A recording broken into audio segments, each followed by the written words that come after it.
Muy buenos días, 7:44 de la mañana. Bienvenidos a esta conversación de país. Gustavo Petro, Francia Márquez, gracias por estar en esta mañana Noticias Caracol. ¿Cómo están? ¿Qué tal? Bueno, comencemos, Francia. Usted viene de Cali, estaba trasladándose por todo el país y quisiera preguntarle por algo que el país está preguntando sobre las definiciones que esta pareja de candidatos tienen sobre la realidad nacional.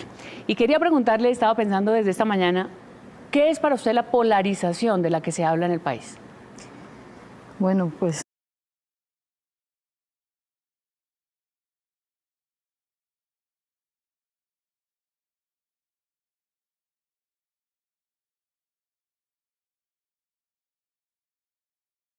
lo que yo escucho por polarización es como que la gente está discutiendo mucho, pero no concretan pues en términos de lo que quiere el país, en términos de muchas discusiones de dirigencia política, pero no concretan propuestas, sí, que quiere el país. Creo que hoy estamos aquí Gustavo Petro, mi candidato a la presidencia y por supuesto yo su fórmula, más allá de las discusiones políticas que se dan en las redes sociales y en la calle, llevándole propuestas a la gente, porque hay un cansancio del pueblo colombiano que quiere cambios en favor de la vida, en favor de la paz, en favor de la justicia social, cambios que transformen la corrupción que se dilapida los recursos del Estado y no permite a las mayorías de este país vivir con garantía de derechos. Muy bien, ya vemos sobre el tema de la corrupción. Por supuesto, candidato del Pacto Histórico, candidata a la vicepresidencia del Pacto Histórico. Ustedes han tenido un juego muy interesante con la P de Petro, P de Pueblo, P de Pacto, y ahora aparece otra P, la P de la picota. Esta P de picota, ¿cómo lo va desarrollando? ¿Cómo va estirándose ese hilo para un momento que para muchos va a marcar o está marcando la campaña? Gustavo Petro. Pues me parece, digamos que más bien es la P de paz lo que se puso en discusión. ¿Cómo es la paz en Colombia? ¿Eso en qué consiste? La visita de mi hermano la hace en medio de la Comisión Intereclesial. Intereclesial significa iglesias. Es una organización financiada por la Iglesia Católica Alemana, las iglesias evangélicas noruegas, por eso es intereclesial, y Amnistía Internacional, que es la organización más importante en relación a el cuidado de derechos humanos de personas presas en las cárceles. Y esta organización es la que va a la cárcel. ¿Por qué se desató la polémica? Porque alguien confundió esa visita que tiene que ver es con el trabajo humanitario en Colombia, que pocos conocen porque no se transmite mucho. 160 comunidades en territorios olvidados, todos los días bajo la espada de una masacre. Y esta comisión de iglesias trata de buscar que no maten la gente. Eso es todo. Una de sus actividades para impedir la masacre, el genocidio, es precisamente la visita en las cárceles y hablar con los victimarios, con los posibles victimarios o con los puentes hacia los victimarios. Y esa era la visita. ¿Por qué la transforman en una frase que pronuncian en los medios de comunicación que es rebajas por votos? Sí, pero déjeme hacerle entonces ahí una pausa y vamos a avanzar en otros temas de país. Simplemente porque claro, está porque mi está su hermano, pero ¿qué tiene que ver en los victimarios del conflicto Iván Moreno? Porque de alguna forma hay un vínculo, y no quiero perder todo el tiempo en este tema, y por eso quería simplemente reducir a sí o no. ¿Hay un ofrecimiento de reducción de penas por parte de la campaña de Gustavo Petro a presos en las cárceles? Nosotros no hemos puesto eso ni en nuestro programa, programas de programa. Nuestro programa ahí está escrito qué queremos. Si hay alguna reforma a la justicia que hay que hacer, es de cara a la justicia restaurativa. ¿Qué significa restaurar? Indemnizar a la víctima. Ese es un tema por el cual vengo peleando desde que Álvaro Uribe Vélez puso la Ley de Justicia y Paz en la discusión en el Congreso para indultar, él sí, sin condiciones, el narcotráfico armado. Yo me opuse, yo presenté un proyecto alternativo con otros parlamentarios que hoy muchos me acompañan en mi esfuerzo político. Ese proyecto que yo puse alternativo al del gobierno era que había que supeditar los beneficios jurídicos de los narcotraficantes que quería volver incondicionales Uribe a la justicia, a la verdad y a la reparación de las víctimas. Ese tema que venimos discutiendo desde hace años es nuestra bandera. No puede haber beneficios jurídicos sin verdad y sin reparación a las víctimas. Lo puse como un proyecto de ley firmado por mí y otros y otras en el Congreso de la República. Ha sido nuestra línea de acción desde entonces. Aparece entonces el tema de la verdad, y creo que en esto será clave para el devenir pues, de la campaña, entender que haya verdad, no solamente en este episodio, sino en general en la campaña. ¿Usted siente, Francia, que este episodio puede tener alguna incidencia en la verdad, digamos, que ustedes están presentándole al país como propuesta del pacto?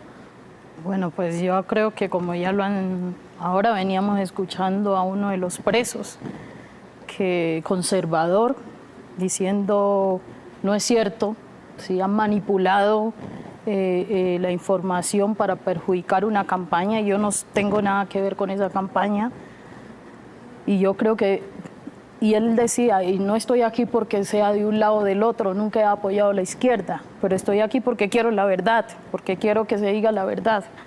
Sí, y la verdad es que nunca hubo ese ofrecimiento que se plantea en esa reunión. La verdad es, como ya Gustavo Petro lo planteó, su hermano está vinculado al proceso con esta organización, ¿sí? Y yo creo que pues este país espera verdad, ¿sí? Como víctimas, ¿sí? Hay más de 8 millones de víctimas que esperan la verdad. Reconocemos ese trabajo importante que ha venido haciendo la Comisión de la Verdad. Nosotros como pueblos afrodescendientes y como mujeres esperamos que la verdad del conflicto armado, ¿sí?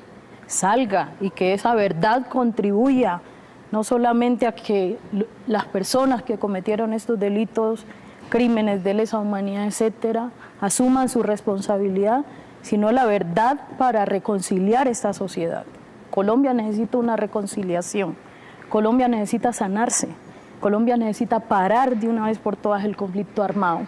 Nuestros territorios todavía se siguen bañando de sangre, la gente todavía sigue huyendo. Ayer en Buenaventura asesinaron a un niño de 8 años, ¿sí? En Chocó siguen asesinando a los jóvenes todos los días, en Cauca siguen asesinando a líderes sociales. Como comunidades que hemos sido víctimas, yo creo que la verdad es un camino, ¿sí? de alguna manera para reparar a las víctimas de este país. Y justamente por ese recrudecimiento de la violencia en todos los territorios del país, que están las cifras, pues la pregunta es, para muchos el tema de la paz venía surtiendo un proceso político y quizás estaba diciendo, bueno, ahora por la necesidad de un proceso económico, digamos, de reactivar la economía, de generar más asuntos, esta campaña podía ser más del modelo económico. Con la situación que hay de violencia, ¿cómo se van a juntar en la propuesta de campaña de ustedes esos dos mundos? La necesidad de la reactivación económica, la inversión, un proyecto económico sólido, confiable y asumir, digamos, ese reto tan grande. El sistema económico está ligado a la violencia o a la paz. No es un tema separado. Un sistema económico puede generar violencia en sí mismo. Yo creo que el colombiano genera violencia al depender de unas cosas que es extraer sin dar puestos de trabajo mayores, usar y depredar la naturaleza y hacer de eso los principales productos de exportación de Colombia. ¿Qué exportamos nosotros? Carbón, petróleo y cocaína. Los tres producen violencia, no solo la cocaína, los tres. Pero violencias inmensas en los territorios.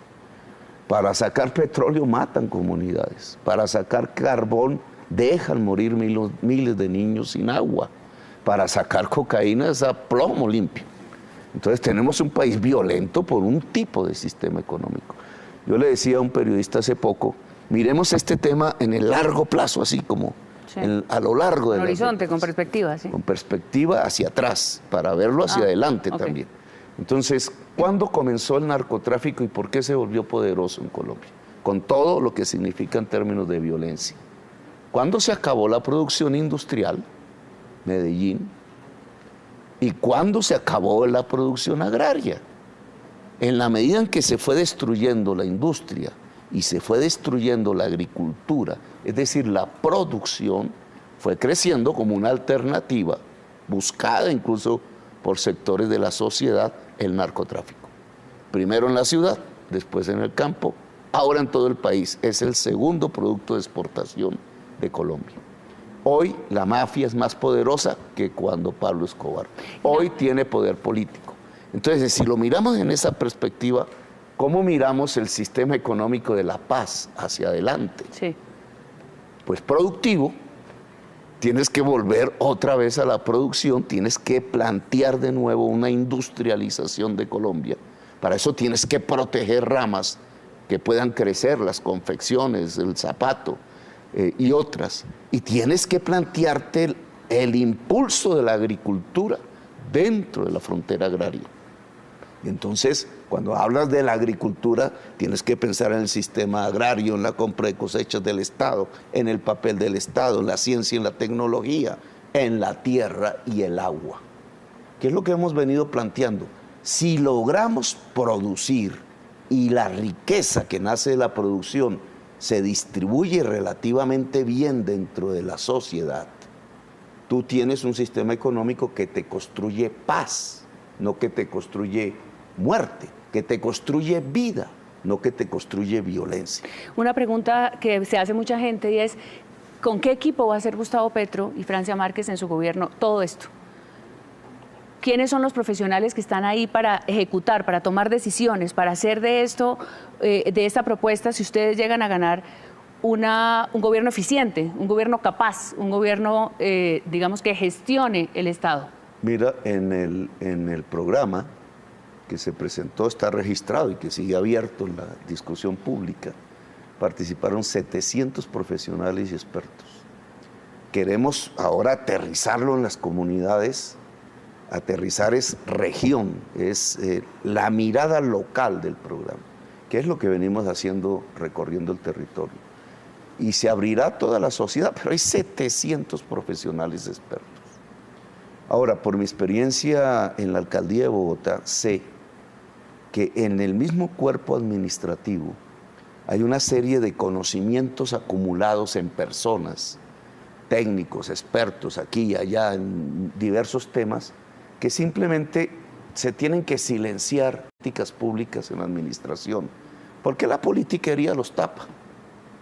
Hay miles de profesionales hoy en Colombia, decenas de miles, que incluso ya están dentro del Estado, que trabajan ahí como hormiguitas en los diferentes gobiernos, son de carrera, pero absolutamente acallados por una politiquería corrupta que no los deja ser, que sus ideas no pueden prosperar. Allí, juntando, digamos, estos dos equipos, más los movimientos sociales, el acumulado de las luchas sociales de Colombia en cada territorio, puedes tener una gobernanza que yo pienso será excelente, excelsa. Ok, pues justamente de las comunidades donde Francia además es experta, surgen muchas desconfianzas frente a la institucionalidad del Estado. Esa necesidad de establecer la paz en los territorios, de generarles garantías y cumplir con los derechos de las personas. ¿Cómo sería esa relación de Francia Márquez y cómo lo ve hoy en día, por ejemplo, frente a la fuerza pública, que es casi que se asume en ese mundo, digamos, del lugar común, y es que aquí habría un enfrentamiento con la fuerza pública, un enfrentamiento ideológico, político, si se quiere, de confianza, incluso personal? Bueno, primero es que mi propia presencia hoy aquí como candidata vicepresidencial, y me lo expresan así en las calles, en los territorios, en los municipios, en los lugares donde voy, a las regiones, es un factor de generarle confianza a nuestra gente, a las nayes que históricamente han estado olvidados, ¿sí? No podemos olvidar que la fuerza pública o gran parte de la fuerza pública es parte de nuestras comunidades. ¿Sí? Los policías, los soldados, esos son de nuestras comunidades. ¿Sí? Que de alguna manera los metieron en una situación de guerra, de conflicto armado. Muchos hoy están haciendo filas, respondiendo por delitos de violaciones de derechos humanos, pero muchos son de las comunidades. Creo que reconocer y avanzar en, primero, fortalecer la paz, ¿sí? Porque no es posible que esta sociedad logre avanzar, y ningún gobierno va a avanzar en este país para garantizar los derechos si sigue sosteniendo una política de guerra, ¿sí? Si sigue sosteniendo una política donde todos los días se pierden vidas humanas, ¿sí? Donde en mi propia comunidad nosotros hemos tenido que enterrar militares que asesinan y llegan hijos de mujeres empobrecidas a enterrarlos, ¿sí? Yo creo que parar la muerte, venga de donde venga, es parte del propósito que hay que hacer, pero sin dudas las fuerzas militares y de policía necesitan una reforma. Se formaron viendo un enemigo, tantos años de guerra, por supuesto los involucraron en el conflicto armado, pero necesitamos reestructurar. La fuerza pública debe fungir una función de cuidado de la sociedad, donde la juventud no se siente insegura, donde la juventud se sienta protegida y no se sienta amenazada, porque eso es lo que ven hoy en las calles. Los jóvenes ven a un militar y tienen miedo o tienen rabia frente a ese militar porque sienten que siempre les agrede, que siempre les violenta. Yo creo que hay que deconstruir, y parte de pensar en una formación distinta a la doctrina del enemigo interno que han recibido las fuerzas militares y de policía, pues es parte de una sociedad que se va a reconciliar, de una sociedad que se va a reconstruir y de una sociedad que sigue añorando vivir en paz. Pero mira ahí, sí, ahí adelante. Agrego algo. En las estadísticas que sacan los gobiernos, ¿dónde aparece una que diga cuántas casas se entregaron a la gente de policía y su familia? ¿Cuánta vivienda se le entregó a un agente de policía? ¿O cuánta vivienda se le entregó a un soldado, a los soldados de Colombia? ¿Cuántas? Tú no ves esas estadísticas. Las estadísticas de seguridad que miden bajas, ¿cierto? ¿Cuántos mataron? Sí. ¿Cuántos encarcelaron? Debería tener otro tipo de estadísticas también. ¿Cuántas viviendas se entregaron a los agentes de policía para que vivan dignamente? ¿Cuántas viviendas se entregaron a, por ejemplo, los heridos en combates de la tropa, del ejército?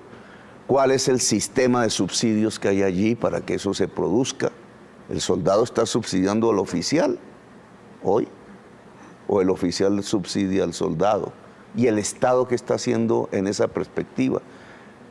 ¿Cuál es la forma como las asignaciones de retiro están llegando?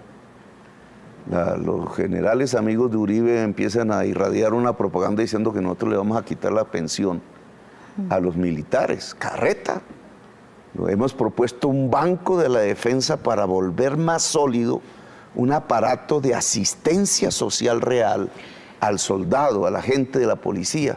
Eso sería una política, al implementarse, que nos daría más profesionalismo en la policía, en el ejército, y por tanto una mayor capacidad de respeto de las libertades y los derechos de la gente. Pero ¿usted cree hoy que las fuerzas militares están de alguna manera inquietas con la posibilidad de un gobierno del pacto porque haya alguna amenaza? Usted está hablando casi de una reforma de reconocimiento también a cómo funciona y qué presupuesto y cómo se consideran los miembros de la fuerza pública dentro de nuestra sociedad.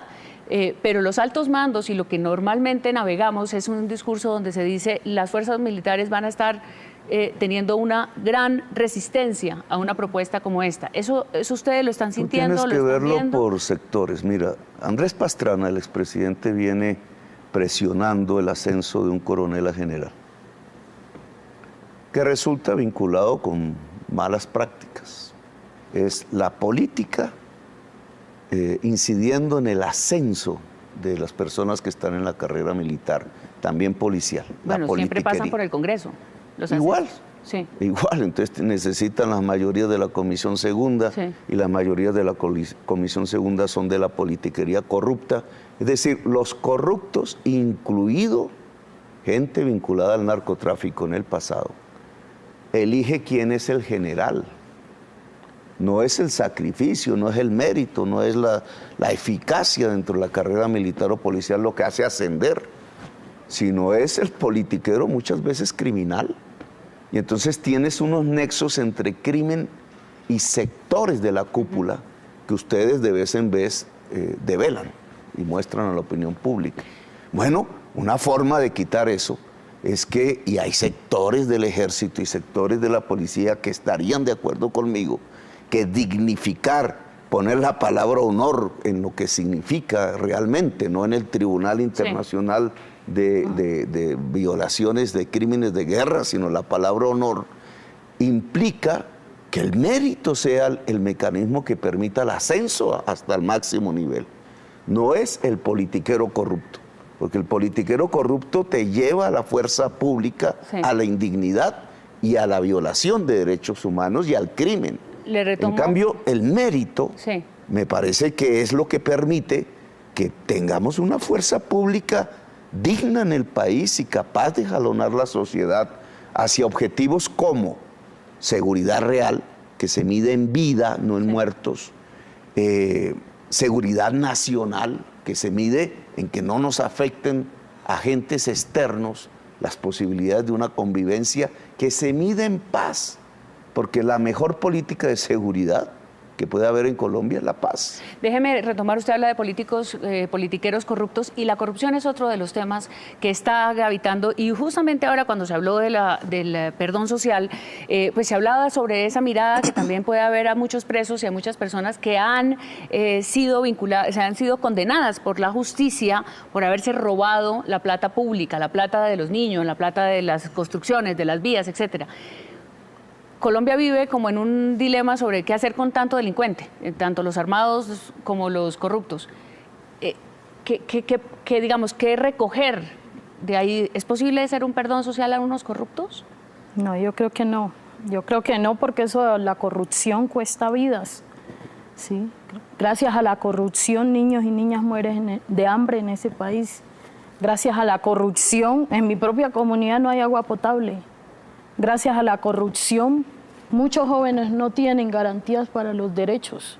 Gracias a la corrupción, como mamás, como mujeres, pues no tienen una vivienda digna, no tienen en un Estado social de derecho como este garantías. Pues la corrupción, según la misma Contraloría, se lleva 50 billones de pesos anuales, con lo que se podría construir centros de salud, con lo que se podría construir escuelas, con lo que se podría construir redes de conectividad, vías de acceso en los territorios y comunidades más excluidas.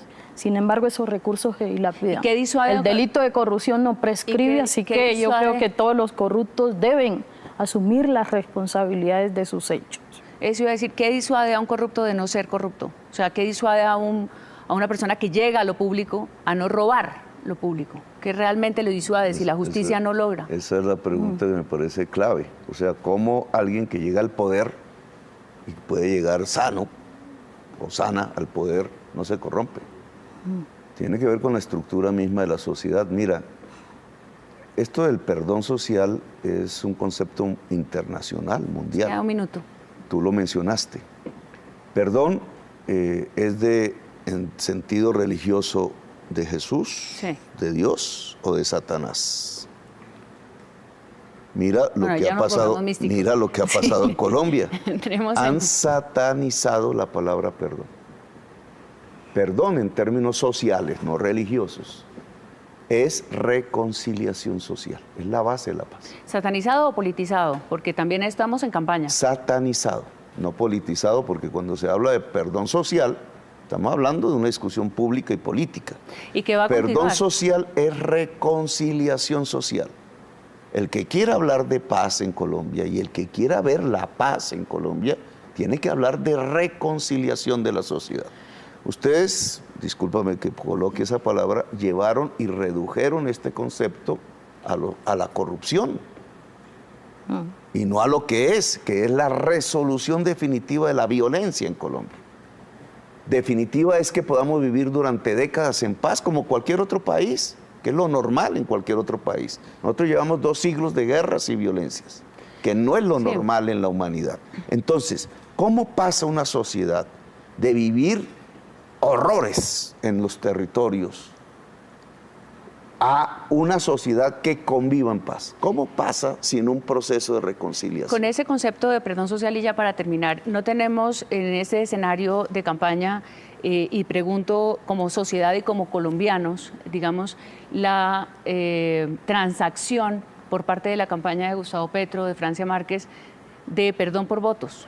Eso nunca ha pasado ni por la cabeza de nadie en la campaña. No, yo creo que eso es parte de la politiquería, es parte de las formas sucias de cómo se hace política en este país. Aquí se ha hecho la política obteniendo las ganancias de la muerte, del desprestigio de la gente. Mire a mí, me están acusando de ser guerrillera por haber sido de una comunidad que ha vivido el conflicto armado. Yo he vivido el conflicto armado, pero soy guerrillera porque ahora me metí en la política.